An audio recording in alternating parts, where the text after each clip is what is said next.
Global পয়েন্টের পক্ষ থেকে সবাইকে স্বাগত।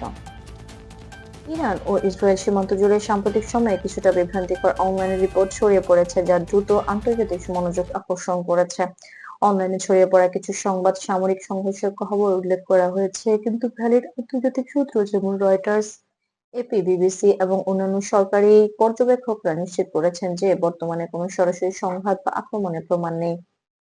সীমান্ত এলাকায় আইডিএফ সদস্যদের অবস্থান এবং নিরাপত্তা ব্যবস্থা নিয়মিত পর্যবেক্ষণাধীন। বর্তমান পরিস্থিতি মূলত নিরাপত্তা এবং রক্ষণামূলক পর্যবেক্ষণের আওতায় এবং কোনো সরাসরি আক্রমণ বা প্রাণহানির ঘটনা ঘটেনি।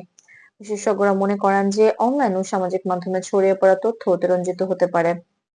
তাই জনমনে অকারণে উদ্বেগ সৃষ্টি করা এড়িয়ে চলা উচিত এবং প্রমাণ ভিত্তিক ভেরিফাইড তথ্যের উপর মনোযোগ দেওয়া জরুরি।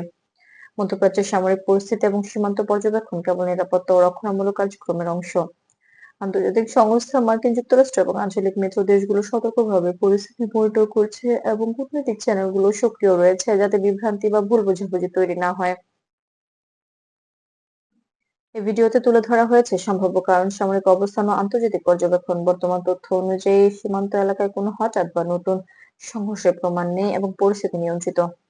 এই ধরনের পরিস্থিতি আমাদের শেখায় যে ভেরিফাইড তথ্যের উপর নির্ভর করা এবং অতিরঞ্জিত রিপোর্ট এড়িয়ে চলা জরুরি। আন্তর্জাতিক পর্যবেক্ষণ ও কূটনৈতিক যোগাযোগ এখনো পুরোপুরি কার্যকর।